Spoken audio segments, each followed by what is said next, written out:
মাননীয় স্পিকার, আমরা হয়তো ভুলে যাচ্ছি যে আমরা এই সংসদটা কিভাবে গঠিত হয়েছে এবং জাতীয় সংসদ নির্বাচনের পাশাপাশি এখানে গণভোট অনুষ্ঠিত হয়েছিল, কিন্তু এখন সংসদের কার্যক্রম দেখলে মনে হচ্ছে যে এই ধরনের কিছুই যেন হয়নি। ফলে এটি যে কোনো জনগুরুত্বপূর্ণ ইস্যুর তুলনায় সবচেয়ে বেশি গুরুত্ব সহকারে এই সংসদে আলোচনা হওয়া উচিত, এর সুরাহা হওয়া উচিত, তারপরে আমাদের যে রেগুলার যে দৈনন্দিন কার্যক্রম সেটি হওয়া উচিত। আমরা আজকে বিধি মোতাবেকই আমাদের বিরোধী দলীয় নেতা উনি নোটিশ দিয়েছেন। আমরা আপনার প্রতি এবং এই হাউজের প্রতি আবেদন জানাচ্ছি যে আমরা প্রথমে এই এই যে নোটিশ আমরা দিয়েছি জনগুরুত্বপূর্ণ ইস্যুতে গণভোট এবং জুলাই সনদ বাস্তবায়ন আদেশ, সেটাতে আগে আলোচনা হোক। এটা আমাদের অনুরোধ রইল আপনার প্রতি, মাননীয় স্পিকার।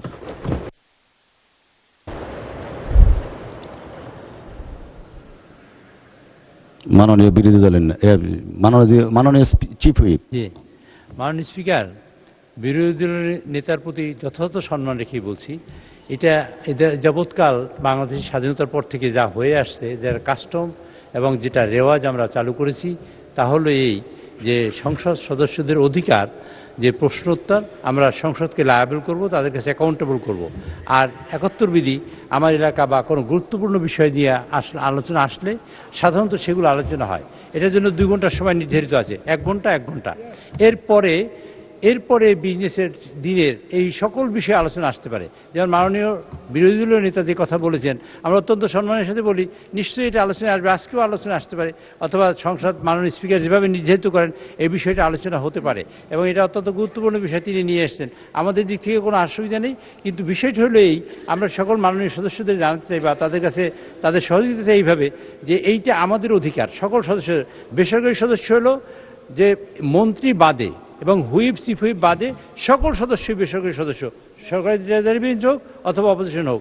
কাজে তাদের অধিকারটা হলো 2টা জায়গায় থাকে, সেটা হলো প্রশ্নোত্তর এবং ৭১ বিধি। কাজে আমি মনে করি, আমি আপনাদের কাছে অনুরোধ করতে চাই যে ৭১ বিধি এটা শেষ করার পরে তারপর আপনারা এই প্রশ্ন উত্থাপন করুন, এবং আমার মনে হয় সেটা আলোচনা হতে পারে, এটা এড়িয়ে যাওয়ার কোনো সুযোগ নেই।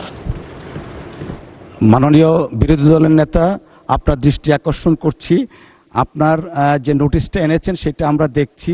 আমরা একটু দয়া করে বিধিটা ফলো করে ৭১ বিধির পরেই আপনার এই নোটিশটার ব্যাপারে আমরা সিদ্ধান্ত জানাবো। ধন্যবাদ মাননীয় বিরোধী দলের নেতা। জি, ৭১ বিধিতে কার্যসূচিতে যাই। আমরা মাননীয় বিরোধী দলের চিফ হুইপ, আমরা এই নোটিশটাকে আমলে নিচ্ছি। এই বিষয়ে আমরা সিদ্ধান্ত ৭১ বিধির শেষ হওয়ার পরে এই বিষয়ে আমরা ফিরে আসব। মাইক দিবে মাননীয় বিরোধী দলের রায়কে সম্মান দেখানো উচিত। মাননীয় স্পিকার, মাইকটা অন করেন।